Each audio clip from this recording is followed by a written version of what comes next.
Bismillahirrahmanirrahim. Assalamualaikum warahmatullahi wabarakatuh. Perkenalkan, nama saya Nurna Datul Aulia dari kelas C23C dengan NIM 230407551014. Pada kesempatan ini, saya akan mereview sebuah film yang berjudul My Lovely Angel. Nah, adapun tujuan video ini saya buat untuk memenuhi ujian tengah semester mata kuliah anak berkebutuhan khusus dengan dosen pengampu Ibu Musfira SPD MPD. Pertama-tama kita akan membahas mengenai gambaran film yang saya review.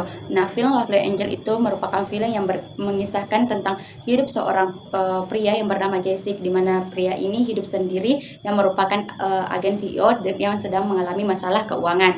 Nah, singkat cerita, sebuah masalah muncul ketika salah satu karyawan dari Jessic ini meninggal dunia secara mendadak. Nah, pihak polisi tidak dapat menghubungi pihak keluarganya. Nah, sehingga dia memanggil bos dari karyawannya tersebut yang bernama Jin Yong. Nah, Jin Yong ini merupakan seorang ibu yang memiliki anak satu berumur 7 tahun, di mana anaknya ini mengidap penyandang disabilitas, tunarungu dan tunanetra, buta dan tuli. Nah, karena pihak kepolisian tidak dapat menghubungi keluarganya, karyawannya ini hanya hidup berdua bersama anaknya. Jadi pihak kepolisian meminta kepada Jessic, bosnya untuk menjadi wali sementara anaknya. Nah, dengan berpikir Jessic berpikir bahwa ia ingin mengambil kesempatan untuk mengambil perhiasan, untuk mengambil harta dari karyawannya tersebut. Nah, dia berpikir bahwa karyawannya ini memiliki banyak harta sehingga ia bisa mengatasi masalah yang ia alami, yaitu masalah keuangan. Nah, Jessic pun menyetujui atas permintaan polisi tersebut. Nah, lanjut cerita, Jessic mengunjungi rumah karyawannya tersebut yang sudah meninggal dunia. Nah, di situ ketika sudah sampai alamatnya, ia masuk ke rumahnya. Nah, di situ ia tidak melihat anak kecil yang polisi tersebut bilang. Nah, ia hanya melihat sebuah ruangan, sebuah rumah yang berantakan, berserakan, kotor. Nah, ia masuk secara perlahan. Tidak lama kemudian muncullah seorang anak dari belakangnya. Nah, ia merasa kaget mengapa anak tersebut tidak merespon atas kedatangan Jessic. Nah, anak ini bernama Eun-hee. Eun-hee ini merupakan seorang anak dari karyawannya yang menyandang disabilitas, tunarungu dan tunanetra. Ia mengalami kebutaan dan tuli. Nah, Jessic mulai kebingungan mengapa anak ini tidak merespon sama sekali kedatangan Jessic. Eun-hee pun juga hanya berjalan sambil mengambil segumpulan roti yang ada di rumah tersebut, lalu duduk di bawah meja menyantap makanannya tanpa ada gangguan, tanpa ia merasa ada gangguan. Nah, di situ Jessic mulai kebingungan, mulai berpikir bahwa kayaknya ini anak mengalami permasalahan. Nah, disitulah Jessic mulai merasa bahwa anak ini sepertinya menyandang, ia sepertinya tidak bisa melihat dan tidak bisa mendengarkan. Nah, di situ Jessic mulai mengetes, dia membuat gerakan di depan mata anak karyawannya dengan yang bernama ini. Dia seperti ini, tapi tidak ada respon sama sekali. Ia berteriak, tapi tidak ada sama sekali respon. Nah, disitulah Jessic mulai menyimpulkan bahwa anak ini menyandang disabilitas. Anak ini mengalami kebutaan dan tuli. Nah, singkat cerita, seiring berjalannya waktu, Jessic hidup bersama dengan Eun-hee karena ia mengalami masalah keuangan. Ia diusir dari tempat ia tinggal, apartemennya, karena tidak bisa membayar sewa rumahnya. Nah, ia hidup bersama dengan Jessic dan dia hidup bersama dengan Eun-hee, anak dari karyawannya yang menyandang disabilitas.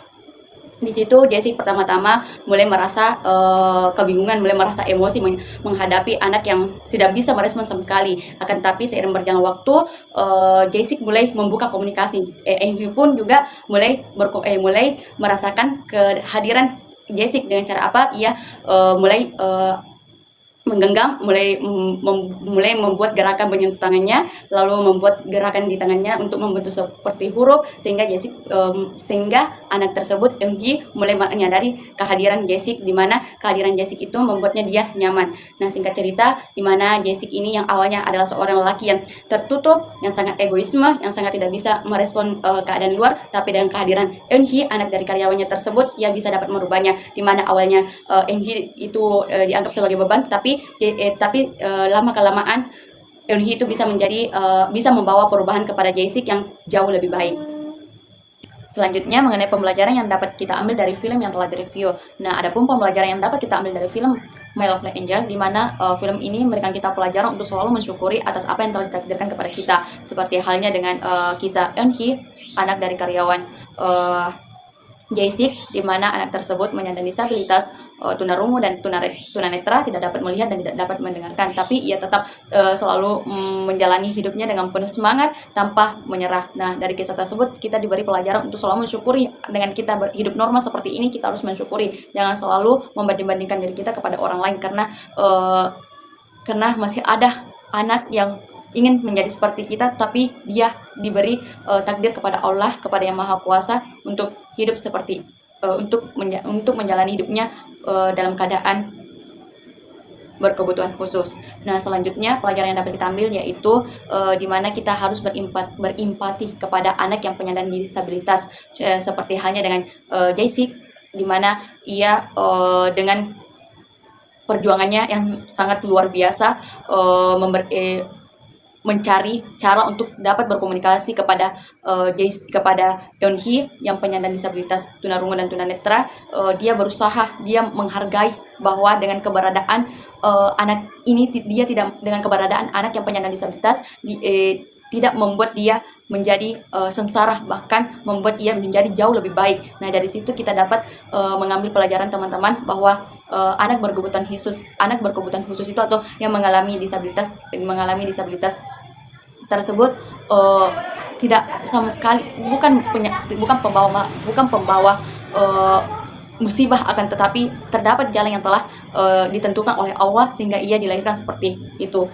Nah, selanjutnya adalah di mana pelajaran yang dapat kita ambil yaitu kasih sayang bisa datang dari siapa saja. Nah, maksudnya adalah kita pernah berpikir teman-teman bahwa kasih sayang itu biasa dari orang yang sedarah kepada kita, seperti ayah, ibu, kakak dan lainnya. Akan tetapi dari film My Lovely Angel ini memberikan kita gambaran, memberikan kita penglihatan bahwa ternyata keluarga yang bukan sedarah kepada kita bisa menjadi orang yang sangat luar biasa, orang yang sangat berpengaruh dalam kehidupan kita. Nah, di sini berkisah bahwa Jae-sik, karyawan bos dari ibu dan anak yang penyandang disabilitas ini, dapat merubah hidup dari anak tersebut menjadi dari tidak apa-apa menjadi apa-apa. Apa-apanya ini sangat luar biasa, teman-teman, perubahannya. Eun-hee yang awalnya hanya diam, polos, tidak berkutik, tapi ia dapat berkomunikasi kepada orang lain walaupun dengan keterbatasannya yang tidak dapat melihat dan tidak dapat mendengarkan. Tapi dengan cara Jae-sik memberikan perhatian, memberikan pendekatan, ia dapat berkomunikasi dengan baik dan dapat merubah statement menjadi dari beban menjadi hal yang sangat mempengaruhi hidupnya, yang dapat merubah hidupnya menjadi jauh lebih baik. Nah, dan pelajaran yang dapat kita ambil teman-teman adalah setiap orang butuh diterima dan dicintai. Artinya apa? Dari kisah Eun-hee, di mana ia juga ingin, ketika ia merasa dirinya tidak pantas hidup karena ia merasa dirinya buta, tuli, ia merasakan bahwa tidak pantas maka hidup, tetapi dengan kehadiran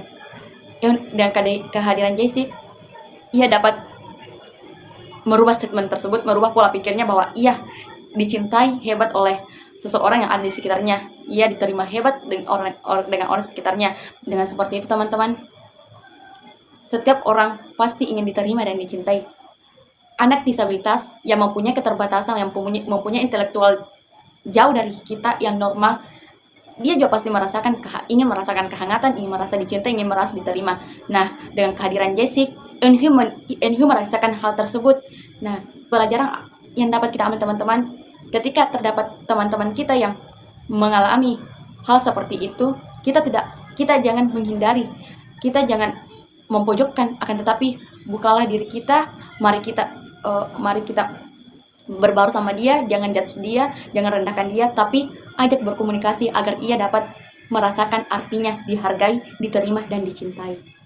Dan selanjutnya, jika saya menjadi seorang guru, hal apa yang akan saya lakukan jika menghadapi anak ABK seperti film yang saya review yaitu My Lovely Angel. Jadi, hal yang pertama saya lakukan untuk menghadapi anak berkebutuhan khusus seperti film My Lovely Angel yaitu Eun-hee yang menyandang disabilitas tunarungu dan tunanetra, buta dan tuli, tidak dapat mendengarkan, tidak dapat melihat, adalah di mana saya akan sabar. Sabar adalah kunci yang paling utama menjadi seorang guru dalam menghadapi peserta didiknya yang memiliki berbagai macam karakter. Mengapa teman-teman? Karena percuma ketika kita telah menerapkan berbagai macam metode, berbagai macam pendekatan, berbagai macam media yang kita berikan, akan tetapi cara penyampaiannya atau cara pendekatannya itu tidak membuat anak-anak merasa nyaman atau membuat anak-anak tersebut bahkan membuat anak tersebut merasa terancam, maka percuma proses pembelajaran itu kita lakukan. Mengapa kita harus sabar teman-teman? Kunci adalah mengapa kita harus sabar, karena dengan kesabaran kita melakukan pendekatan kepada anak-anak yang apalagi penyandang disabilitas, entah itu autis atau semacamnya. Dengan kesabaran kita melakukan pendekatan kepada anak-anak, anak-anak akan merasa nyaman di dekat kita, merasa tidak terancam. Ia akan merasakan kehangatan dari seorang pendidik. Dengan begitu, ia akan dengan mudah mengikuti proses pembelajaran dalam kelas.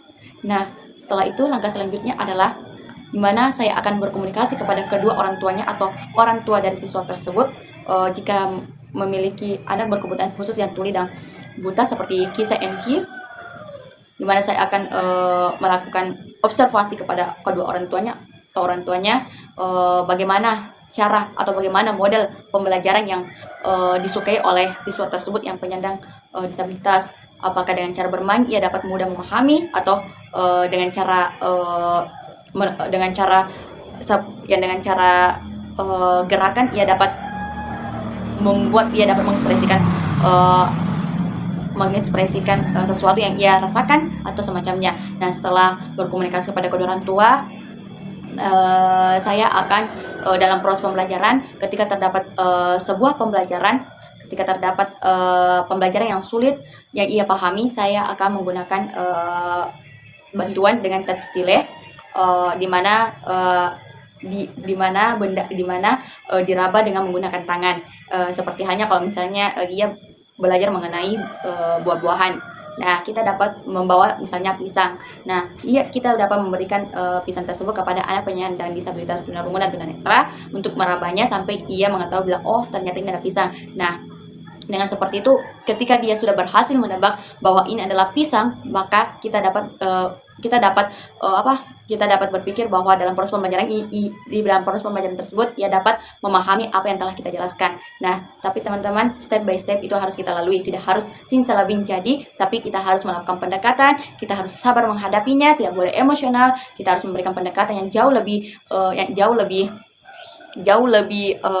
mendalam daripada anak yang non ABK, karena pendekatan dari anak non ABK dan anak ABK itu sangat jauh berbeda teman-teman. Anak non ABK harus terus diperhatikan, harus memiliki pendekatan yang berbeda-beda, sedangkan anak non ABK itu menyesuaikan dengan keadaan. Jadi ketika saya menjadi guru dan mendapatkan anak berkebutuhan khusus seperti film Lovely Angel, apalagi yang diperankan oleh anak yang bernama Enki, penyandang disabilitas tunarungu dan tunanetra, buta dan tuli, maka pendekatannya dengan kesabaran, dengan menggunakan komunikasi seperti alat bantu seperti touch delay, alat bantu yang dilakukan dengan sentuhan dengan peraba, kemudian membuat kenyamanan di dalam kelas sehingga dia tidak merasa terancam berada di sekitar anak ABK maupun ABK, dan ketika terdapat sesuatu yang ia lakukan yang dimana dapat membuat kepercayaan dirinya itu semakin meningkat, walaupun hanya sedikit, tapi saya akan memberikan penghargaan yang sangat luar biasa untuk menghargai perubahan, menghargai apa yang telah ia lakukan di dalam proses pembelajaran yang dapat mengubah pola pikirnya, dapat meningkatkan kepercayaan dirinya, dan dapat memahami materi. Walaupun itu hanya sedikit, tapi kita sebagai seorang guru harus memberikan apresiasi, harus memberikan sebuah motivasi kepada anak yang memiliki disabilitas atau memiliki kekurangannya masing-masing.